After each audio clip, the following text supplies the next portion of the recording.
Conservative New Media peeps, what's up? It's me, John D. Villarreal. Well,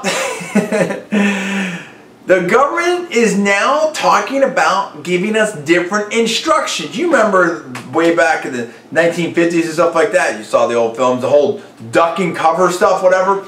What if a nuclear attack, a terrorist nuclear attack, were to go down in your city so that we didn't have the missiles and there was no real warning, that it just, boom, it hit right in? What would you do? Most people would say, I'd get the heck out of there. But the government might be saying now, according to some new instructions, we've got a New York Times article linked below, and then there's of course the government site and whatnot to go to, that they've done a lot of research, the government has, and maybe it's better to actually stay where you're at and to seek shelter. That supposedly even just staying in your car could increase survivability by 50%. The main thing is to survive that initial blast of radiation.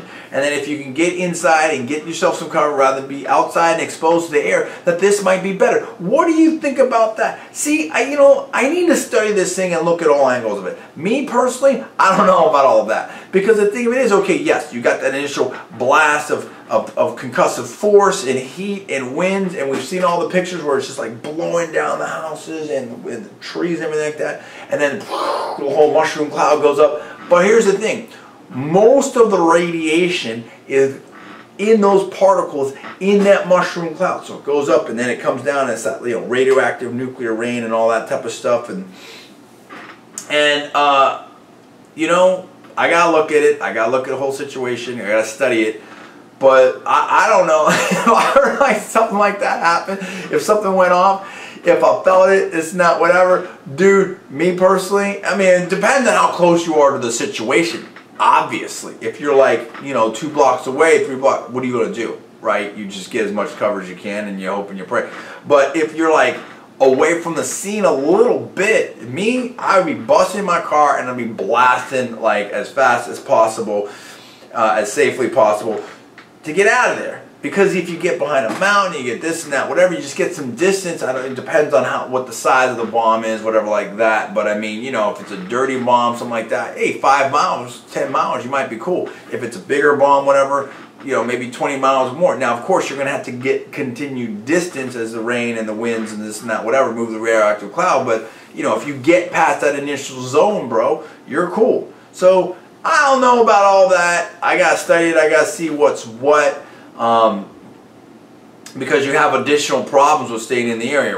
If water supplies become radiated, food supplies, all that kind of stuff like that. So, I hear what they're saying. And you gotta look at the science of it, but it just, I don't know. We gotta dice it different ways. What do you think about that? Obviously, the most initial, the lot of radiation. It also depends on the bomb. You know what I mean? Like, what kind of bomb? Is it a neutron bomb?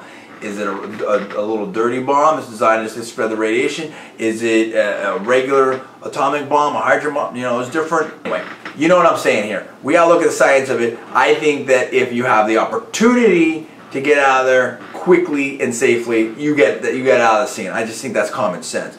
But I understand what they're saying. If one of these things goes off, and let's say you're gosh forbid, and down in one of the big cities or something like that, and if you can't escape, maybe it's better to hunker down until the government comes in there and tries to clean up. It's not whatever.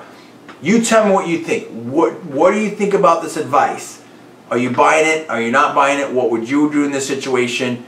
And yeah, I mean, look, at least the government's looking at this. At least they're studying it. We do need to address this, and we do need to make sure that we have Homeland Security at full strength. Would you run or would you hunker down if a nuclear bomb went off near you? Tell me what you think about it. Comments below, subscribe above. I'm John D. Villarreal, and you're watching Conservative New Media.